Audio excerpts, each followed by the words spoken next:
Can you monetize your passions, your expertise, your knowledge in both the nonprofit and the for-profit space at the same time? Our guest today is going to show us exactly how to do that. Let's go. Welcome to the Monetize Your Ministry podcast. And you get a chance to interact with them. To me, that's full-time ministry. You get to serve them. You can be a tenant. You're going to be paying somebody forever. If you do not niche down, you will never be successful. You're so busy just trying to catch everyone and never reaching the right one. Yeah. The bottom line is, the truth of the matter is, we're not going to die happy, because tattoo diabetes is like a seed. It brings in itself and then it opens it up. I want to provide content and things that are going to help change lives, and I simultaneously want you to receive a blessing from that. And embrace their calling. Because I believe God's blessing that stuff. God's blessing that stuff. Now here's your host, Kymone Hinds.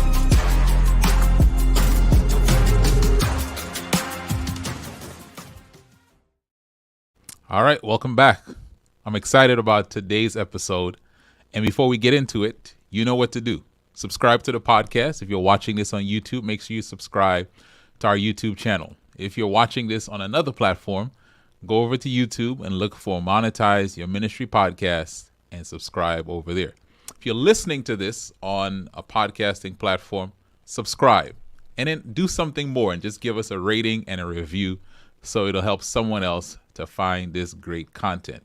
And one more thing, why not share it? You might know someone who can benefit from the stuff we talk about on this episode and in past episodes. Share it with them so they can learn how to increase their income and their impact. All right, listen, I'm excited today to introduce our guest. He's one of my good friends, someone who I went to school with over 20 years ago. Yeah, it's 20 years ago now. And we both took similar paths in our work as pastors. And then we both took similar exits from that work. And we've been doing something different for a while. I'm excited to share with you what he's doing, because some of you might identify with what he is doing to monetize, to create impact. And so our guest today is Dr. Robert Davis. Davis, welcome to the podcast today, man. Man, it's so good to be here, Kymone. I'm just excited. I'm looking forward to having this conversation with you. Yes, sir. Listen, I kind of alluded to this a little bit earlier about us being pastors, working, leading congregations, and now working in a different space, still making impact, still leading.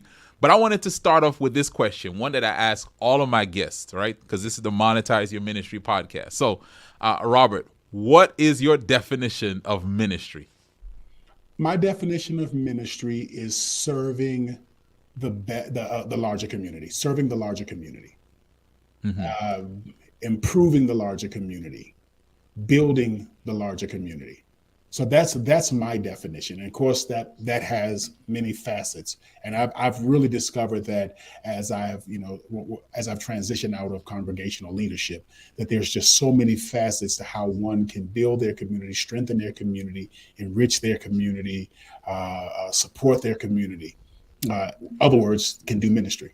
Yeah, that's good. By the way, if you're watching this podcast, you'll recognize really quickly that Robert is an orator. So he says stuff in just much better ways than I can say it. So everything has a little rhyme to it, as they come in threes. But you mentioned impacting your community, and I think that's where I want to start here. As I look at what you're doing now and what you did when you were leading in congregational ministry, there's a lot of similarities to what you're doing now and what you're doing then. You're leading people, you're making impact. What do you see are some of the similarities between what you were doing as a paid professional congregational leader and what you're doing now? And then you can almost start by telling people what you're doing now. Okay, so what I do now is two-faceted. I have a nonprofit, and we specialize in public safety policy advocacy. We create public safety policies that minimize the footprint of law enforcement in Black and other marginalized communities, and then return the responsibility of public safety back to the community, so that we're asking the same questions, but rather than asking law enforcement to solve our public safety problems, we're actually asking people in the community to step up and to take responsibility, and then giving them the tools, the resources, and the structural mechanisms to be able to do that. Then another thing that we do is, and this came as a result of working with so many varying community organizations, is we also provide a leaders peer support community for high level leaders, executives, directors, C-suite officers, etc. It's a community where leaders support one another. So our tagline is leaders need more than a consultant or a coach. They need a community. And so we've organized the community in such a way that leaders serve one another as consultants and can serve one another as coaches in order to build each other up. So that's kind of what I'm doing. And I got so tied up into what I was doing that I forgot the initial question that you asked. No, so you answered it right. Like, what are you doing now? And then compare that to what you were doing when you were leading the various congregations that you had charge over. So just inside the nonprofit world, starting off there, pastors are executive directors of a nonprofit that provides spiritual care and community services. Every pastor I've ever met, whether their church is large or small, they are the executive director of a nonprofit that provides spiritual care as well as community services. And so the transition was quite easy for me, because when I began to get into the role of an executive director of a nonprofit that I founded, I saw that the same managerial skills, interpersonal relationship skills, et cetera, are necessary to form a strong nonprofit. So let's stay here for a minute. You said the same managerial skills, the same leadership skills were necessary. And again, for those watching this podcast, those listening to this podcast, I've said this multiple times. This isn't just for people who are pastors or paid spiritual leaders, but it is a large group of people who listen to this are pastors, spiritual leaders. And for a lot of them, they may think, well, my skills aren't transferable to other spaces, right? People may look down on it because all I did was pastor a church. Like, talk to someone who might have that mindset about what you've seen in the work you're doing now as a nonprofit leader outside, working with the civic organizations, working with local governments. What have you seen that you can talk to that person about that mindset? Yeah, I think one of the first things, and we talked about managerial skills, is that, when you're in the nonprofit space, when you're in the for-profit space, you typically have a board of directors, whether it is your shareholders or whoever it may be. You have a board that you're responsible to answering to sharing your vision with, and then getting feedback. And sometimes that relationship is smooth and harmonious. Sometimes it's conflictual. Sometimes you have a board that is disconnected from the day-to-day operations of the organization, that's in the church and in the community work or corporate work. Sometimes you have a board that is micromanaging. Sometimes you have all these different constructs. And so being emotionally mature as well as having strong interpersonal relationship skills are necessary no matter where you are, where you find yourself. The second thing is, as pastors, we lead congregations, and oftentimes within those congregations, you have conflicting objectives, points of view, and desires. Mm-hmm. And so when you're doing community work, you'll find the exact same thing. Let's take, for instance, I am currently doing facilitation and leadership development for an organization that is working on infant and maternal mortality. So you have in the room individuals who benefit from the current health structure, the way that it is, the insurance structure, the hospital and primary care and OBGYN structure, the way that it currently is. You have individuals that are identifying racist and or systemic problems with the current system. And so you're putting them in a room and you're saying, okay, even though you have total different objectives, bottom lines, etc., how do we come together to meet a common objective of lowering the infant and maternal mortality rate, especially among Black and other minority women? And so you develop those skills through pastoring, those facilitation skills. You develop those skills in whatever organization that you're working with. So you begin to see a transferring of that skill set, no matter where you find yourself. Humans are humans, people are people, objectives are objectives. That's so good. And I think for someone watching this, one of the things I want you to take away from what Dr. Davis Robert just said is that the skills you develop in one arena, you may not see how valuable they are, even in that arena, until you move somewhere else and you begin using it somewhere else.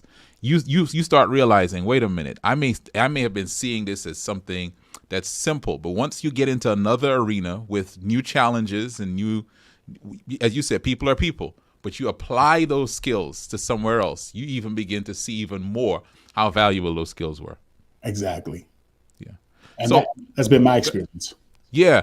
I want to ask you this. So I look at the stuff that you're doing, helping marginalized communities and individuals, working on things that improve public safety and the relationship within those communities. Where did you get that passion for that? Where did that come from, Davis? Where did that come from? It came from the late Reverend John D. Aaron in Alexandria, Louisiana, who I was very close friends with, who in my when I first left the seminary, drove me around in his white Tahoe, introduced me to the mayor and other people in the city, explained to me some of the challenges that a town like Alexandria has from a financial and racial perspective.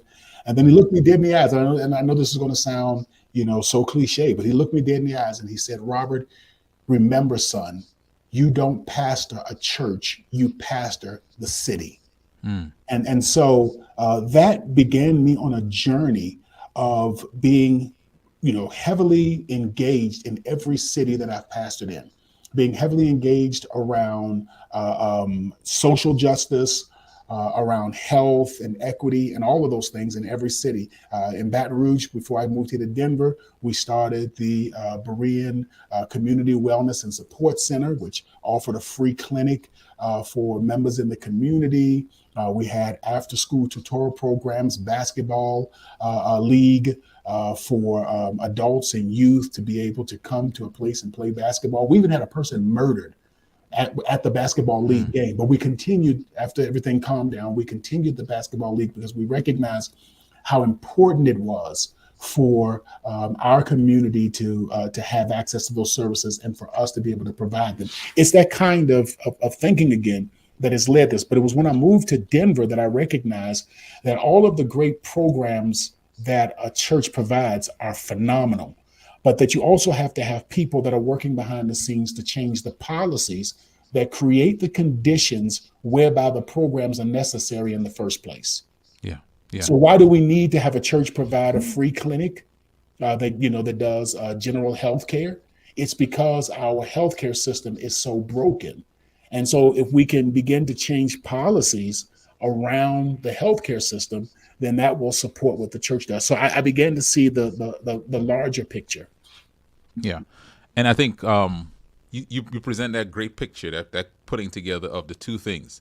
And I want to just point out what you're doing now is a continuation of the ministry you started while you were leading a congregation.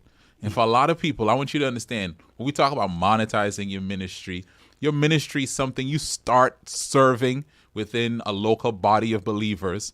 But there sometimes is a nudge from God, I believe, to move out of that space to even expand what you're doing. And why I'm glad that you're on here, Robert, is that a lot of the people I talk to, and even what I advocate a lot, is the for-profit side of it, right? Which is selling your services and packaging it in such a way that you're mainly selling business to consumer. I'm selling my course, I'm selling my product, I'm selling my book, whatever. But you're doing it differently. At least you started doing it differently in the nonprofit space where you are monetizing, you're receiving funding, not just from individuals, but from organizations. Kind of talk to us about what even made you think about doing, like getting funding through grants and all those. What even made you think about doing that? Well, before I transitioned, I started a 501c3 and got approved and everything. And I want to give a shout out to Tracy Clark from Clark and Clark. If you visit Clark and Clark, man, they helped me to get my 501c3 up and running and to understand. She coached me on how to go through the grant writing process, how to set up your organization's finances so that you're in the best position to receive grants and things from philanthropic organizations. So that kind of was the catalyst. I guess the larger catalyst was I made the move, and then I realized that once you make the move, you still got to eat. Yeah. Now let's talk. Let's talk. Yeah, we have to eat. And so how do you generate funds? You Right. generate funds, again, as you've been saying, by looking at what you do well and then applying that in a way that helps your community. The reason that you get paid as a pastor, in the perfect world, is because you provide a very unique skill set to a congregation of like-minded believers.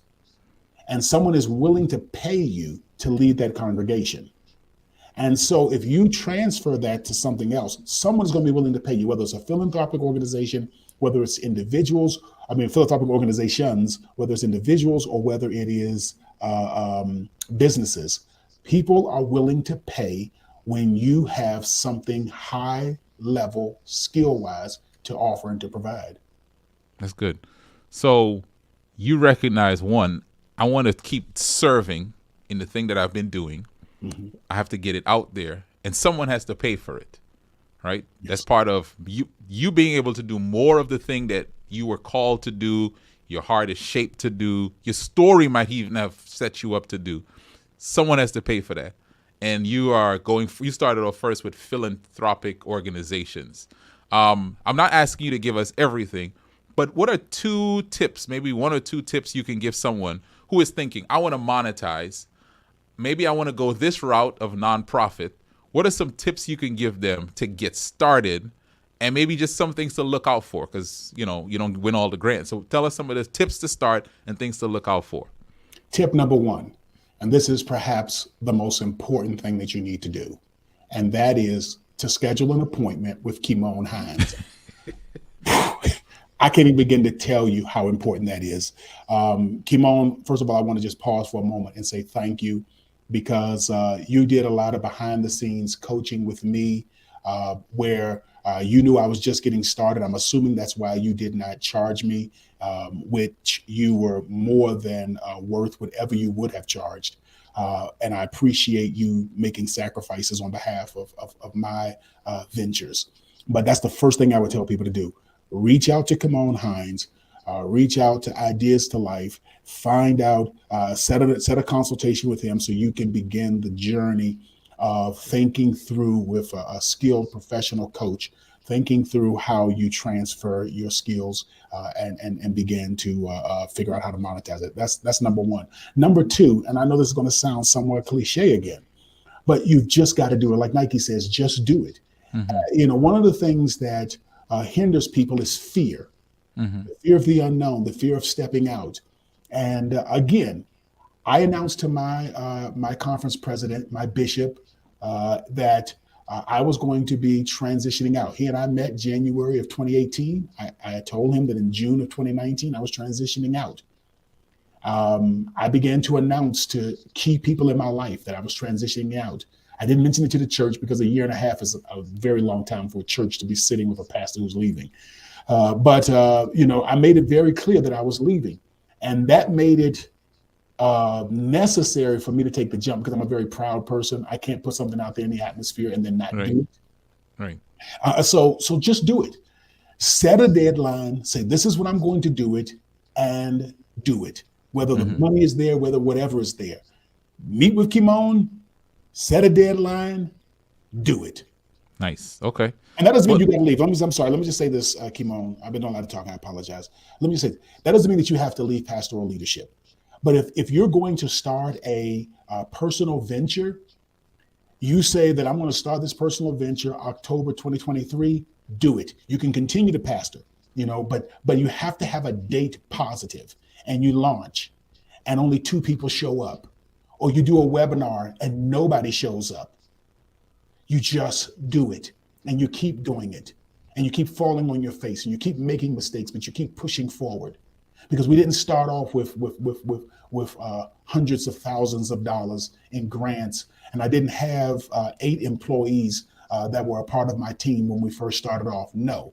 When we first started off, it was me, and it was rough. And then COVID hit, and the money dried up, and I had to apply for unemployment benefits. And I couldn't even look my wife in the face many days because I was failing to be one of the things that a husband is supposed to be, which is a provider for his family.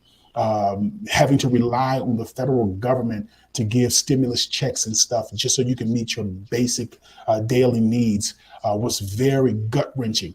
But at some point, you just got to do it. It's going to be hard.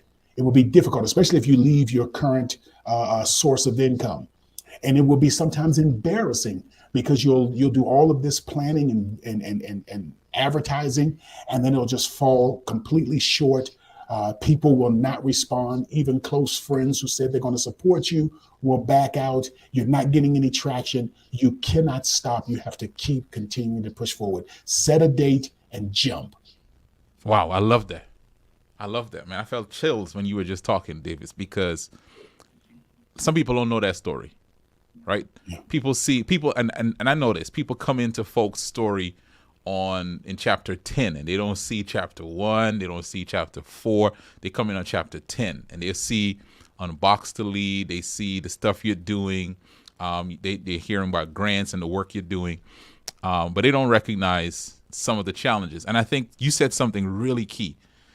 One of the things that keeps us from starting is we don't put it out there that we're going to start something, right? So you basically had to reverse engineer this. This is my date. I'm leaving. I'm transitioning. So once I told people I can't pull out, I can't pull back from this, I have to keep moving forward. And I think for a lot of us, if you're going to do something, even this podcast itself, I'm just going to tell the folks who are watching this, when I launched the first episode, there was so many things that weren't ready. I had an intro giving out a website that was not built yet, right? Like we had stuff that was not, it was not on any podcasting platform. The only place it was YouTube and Facebook, because we were just streaming it there. But a lot of the stuff it was saying, it wasn't ready. But I knew if I waited for it to be ready, I would just keep waiting and waiting. And as I hear you talk about this, you pushed out, started, and you allowed yourself even to go through some really tough times, something that was not expected, COVID, right? Yeah. But you kept moving forward. And I think that's what's so powerful about your story. And for someone, whether you are working as a pastor, not working as a pastor, looking to leave, whatever it is, you have to have a start time, a launch time. And one of the ways to get your launch time locked in is to tell people, to put it out there in public, to tell enough people that if you have to go back on it, there are people who would actually ask you what happened to that thing. Yeah. And not just to put out there in the atmosphere. You're so correct. And it's not just to put out in the atmosphere, I'm going to do something. Mm-hmm. Again, after they have a conversation with Kymone Hinds, after you schedule your consultations, plural, with Kymone Hinds, and you have done the exercises and you have laid the foundation that he's going to coach you through step by step, then be very specific. On this date, this is what you're going to receive from me. You know, it's not one of those things where you say, we're going to do something. I'm about to make a big transition. God's got a transition coming into my life. You'll hear more about it. No, on this date, this is going to happen. Right. And do it. And I didn't make a big to-do about it. I mean, I didn't put it all on Facebook or anything else. I know some pastors, when they transition, they do a whole big letter on Facebook. I'm just not that important. Nobody would care now to even read the letter or even know that I was transitioning. So I basically writing a letter myself. But I think, you did it in the places that were meaningful for you. You told your boss, You told the people, people who were close to you, and eventually you began telling the people who you worked with. And for different people, different things. But the point is, do something that shows yourself and others, I'm serious about this launch. I'm serious about this start.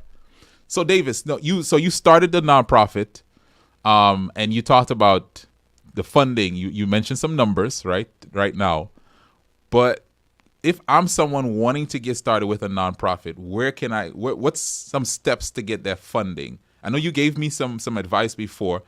What do you feel comfortable sharing? I know you talked about starting with people you know already, going to the library, but just give us some steps for the regular person who wants to monetize through the nonprofit sector.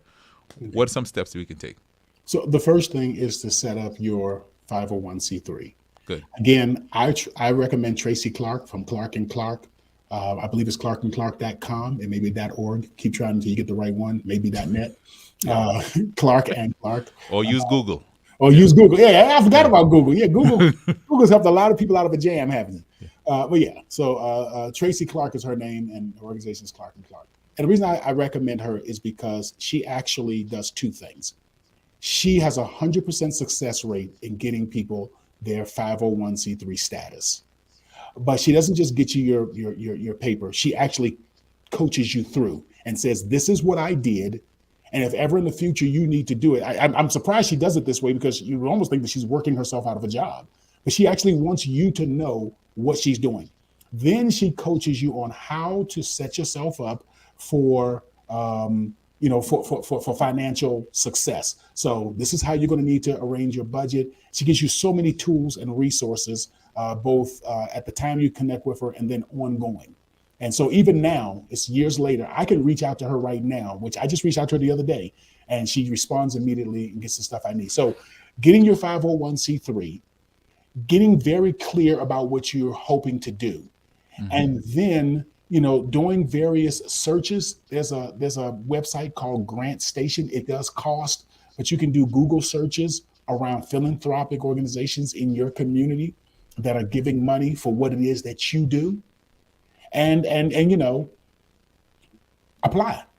Yeah. I remember the first grant that I ever wrote, and I've written several grants, but I remember the first grant I ever wrote was to Blue Cross Blue Shields of Louisiana, and we were denied. But the process was so wonderful. It was because I saw who did receive the grant, and I saw what they were doing, and why what they was doing was more impactful than what I was doing, which then helped me to notice that organizations really want to give it to the people who are going to make the greatest impact. Now, of course, I thought the Berean Community Wellness and Support Center was the greatest things in sliced bread. But then when I started to see some of the stuff other folk were doing, I was like, wow, this is tremendous. Yeah. And how long they've been doing it, and the track record they had. So identifying what you do well and then starting just to apply. Again, it boils down to, as I said before, you just have to do it. And I know you said, well, 1, 2, 3 steps. Number 1, get your 501c3. 501c3. Number 2, become very clear about what it is that you do. Number 3, get on Google and start to search for philanthropic organizations that are funding what it is that you do. Number 4, write the grants, get the door slammed in your face, get the rejection letters. At least once a month, I get a rejection letter. Thank you for applying to XYZ grant. Unfortunately, we've received so many applicants, and we were unable to fund you at this time. Okay, that's fine. Yeah. We go on the next one. But I have the experience. I'm now in their system. The next go around, we'll try it again, and we'll keep on trying. And that's the thing. Just do it. So I think if we start with those steps, it'll be very beneficial. That's Davis. I mean, for people, nonprofit, profit, that not allowing the no's to make you lose your drive, lose your enthusiasm, make you give up, is really like that's the secret to any kind of success. That, okay, you got the door slammed on the first grant, and for a lot of us, that's it, right? Because we want to bat 1,000. We want to get yes on every grant, and if we don't, we say something's wrong with this program. I'm not doing this anymore. But to your point, it's math. You'll get so many no's to get so many yeses. So just keep doing it. And I just want to appreciate you for sharing that. So look, just think about here in Denver, and this is, I'm talking about why you can't get discouraged from no's. You look here in Denver. So you have you have Season with Grace Unboxed, and one of our projects is called the Denver Task Force to Reimagine Policing and Public Safety. So we deal with policing, public safety, etc. You have another organization in the city called the Denver Justice Project, which was founded by Alex Landau, a man who was physically assaulted by police to the point that he was hospitalized, almost comatose. And they've been doing this work for over a decade now. Now, we partner with them. So if I apply for a grant and they apply for the same grant to deal with public safety or policing, and they get it and I don't feel upset or angry. Rather, what I say to myself is, what can I learn from this to grow and to do better the next time? What are they doing well that I can learn from, that I can build from? So it's not about feeling discouraged. And you're right, so many people give up. It's about actually saying, and this is the thing about it, hey man, you get shot down. But the good thing about getting shot down, especially in the philanthropic world, is that you can learn and you can improve for the next go round or for the next organization you apply to or whatever it may be. So that's the positive thing about it. It's not just where you get, it's not just like I come from the old school. You had to, when you wanted to talk to a young lady, you had to just walk up to her. Yeah. And you had to start talking to her and hopefully she'll give you her home telephone number. That's it. That's it. But when you got shot down with that was it. There was no, well, can I reapply? How can I use this skill? No, it's just you got shut down. This is different though. Yeah. So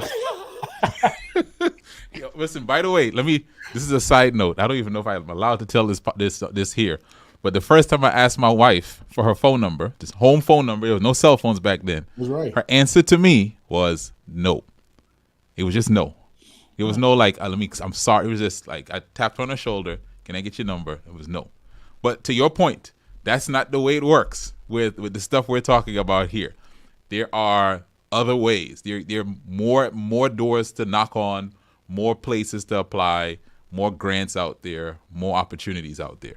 Yeah. Which, by the way, she did give me her number later on. That's what I'm talking about. And so just from the granting perspective, even though that's not all that we do, but just from the grants perspective, one of the things that every time you're denied a grant, you have a grant officer that is responsible for reviewing your grant and referring it to the next level. You can call that grant officer and request a meeting with them. Typically, most grant officers have a Calendly link. You can click on the Calendly link, set up a schedule, and just sit down and say, hey, listen, I noticed that we weren't approved for the next round. Can you tell us what was some of the challenges? And they may say something like, you don't have a budget. So we don't give to organizations who don't have a budget yet. Well, you just started, so you don't have a budget. Okay, cool. I like that. Thank you for telling me that. I appreciate it. Yeah. Or we didn't give it to you for this reason. But you usually can talk to someone and can get insight into why. Yeah. And most times the why is just this right here. 1,000 people applied. We had enough money to give it to 25 people. Here are the 25 people we gave it to. Do you think that what you're doing is more impactful than what they're doing? 99.999% of the time, when you look at the list of who did receive the funding, you kind of realize, yeah, man, we got to step it up. Yeah. We got to do better. But we're gonna come back and do it again. That's good. That's good. Now, we said this in the opener, right? You are monetizing through nonprofit and for-profit. And so we've spent a little bit of time talking about your nonprofit. But let's talk about your for-profit. What are some of the ways now that you have taken this, the heart, the passion, what you've brought, you've created through, or just really sharpened, I'll say, through your years leading in congregational ministry? How are you monetizing that now in a for-profit method? So why would you even do both? And so go ahead. Sorry. I was doing some coaching with a friend of mine, Chanel Reed. She passed recently, but I was doing some coaching with her, and I was sharing with her about family systems and how organizations operate as relationship systems, and giving her certain tools to help her to navigate difficult relationships. And she said something to me that was so profound. She said, have you ever thought about doing a support group specifically for executive directors and other high-level leaders? And I said, no, it's never even crossed my mind before. She said, that's something you should really think about. I tell you what I'll do. I'm going to get with other friends of mine who are executive directors of family resource centers around the state of Colorado. And would you mind running a pilot for them? I said, let's do it. And so we ran a pilot. It was phenomenal. And then they helped me after the 6-month pilot. They helped me to identify how we could improve it to not just be a support group that was meeting once every other week, but we transitioned into an entire community that offers more than just a support group, that offers one-to-one coaching, support group, online courses, executive to executive meetings, networking, bespoke networking opportunities, and a host of other services that really helps leaders to be a part of a high-level community where they can build and support and encourage one another to grow their organizations, to create healthy workplace cultures, as well as to pursue and reach their personal and professional life goals. We call it Unboxed to Lead. Wow. Man, there's so much I want to unpack from that. Just, I think for someone out there who is wanting to know, how do I start something? First of all, Chanel was her name? Chanel Reed, yes. Yeah. Just kudos and, to comfort, prayers of comfort for her family. But the fact that she said, have you thought about this? I think for a lot of us, people are telling us, have you thought about this? You would be good at this. And a lot of times our false humility or just whatever it is, right? We deflect that stuff away. And we don't pay attention to what people are asking us for or seeing value in. And she saw some value in the work that you had done in your doctoral studies, the work that you've been talking about, preaching on, sharing on, doing workshops on, having a ministry doing it. She's saying, no, have you seen that this ministry has value in the marketplace? But then you took a step of doing a pilot program. And it's really just to test it. Don't be afraid to test something out, to experiment, to put something out there in a way that not only allows people to get help from you, but for you to get something valuable from them, feedback. And Davis, you did just that. And now you've built something that now has been growing, and it's so much better than when you first started. I'm the lead facilitator for Unboxed to Lead. And I went into it trying to figure out how I can support other leaders. And even though as a facilitator, I don't share or get coaching or consulting from the participants, the members, I'm so enriched as I watch leaders help each other think through and problem solve together in a structured, organized way. It is unbelievable. I wrote a book. It's called The 12 Steps to Becoming an Unboxed Leader, which is our 12-step program to help leaders to become more authentic, calmer, less anxious leaders who create positive workplace cultures. It goes along with the support group component. We have a mastermind group that's tied in with it as well, again, to help people to reach their personal and professional life goals. And so when I'm in this space with other leaders, iron sharpens iron. And so it's almost as if, and I don't know if I should say this because I might be killing myself, but it's almost as if, it's somewhat of a robbery because I'm getting so enriched. And I'm saying to myself, while I was pastoring, this is what I needed. I needed a community.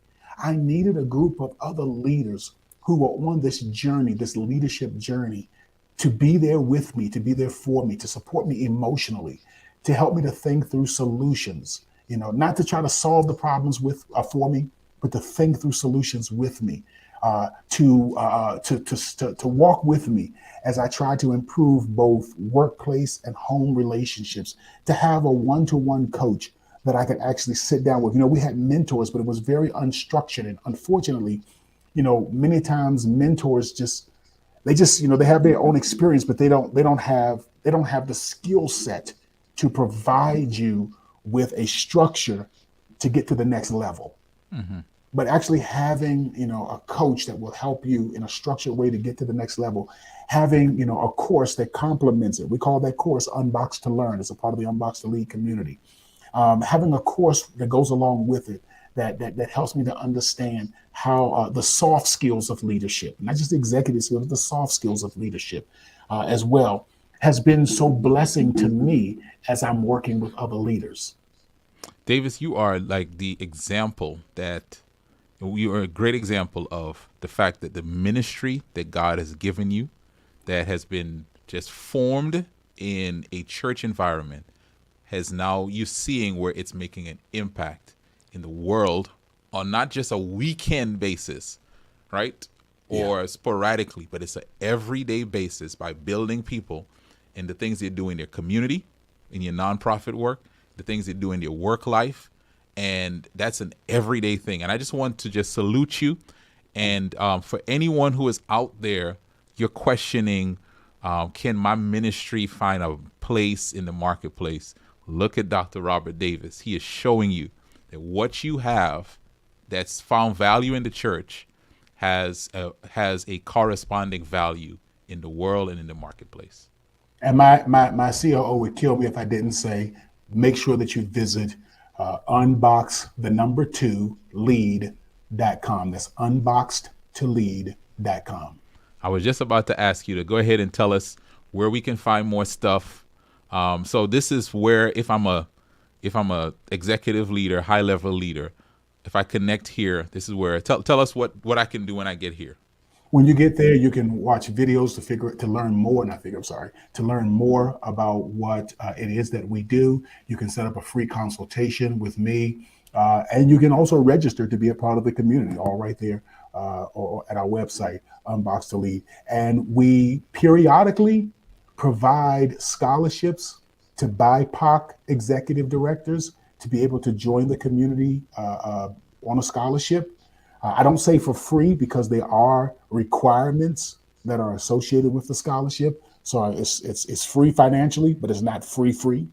Yeah. And our next round of the scholarship is going to be coming up in the fall. So keep your eye out on that. That's unboxed2lead.com. Unboxed to Lead.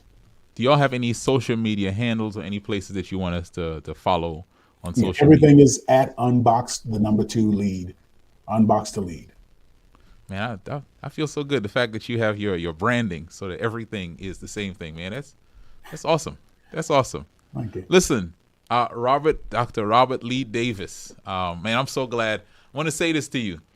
Someone might think or say you left ministry. You never left ministry. No. What you're doing every day is ministry. You've taken it out to the marketplace. You've monetized it, and you're making an impact. And for someone else, my only encouragement to you is don't sit on what you have. Don't devalue it.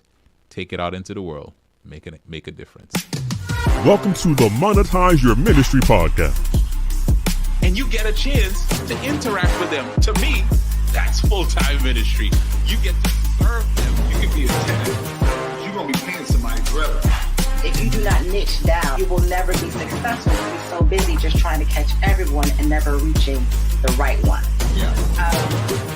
The bottom line is, the truth of the matter is, you're not going to die happy because tattoo diabetes is like a feed. It brings in itself and then it opens it. I want to provide content and things that are going to help change lives, and I simultaneously want you to receive a blessing from that. And embrace their calling. Because I believe God's blessing that stuff. God's blessing that stuff. Now here's your host.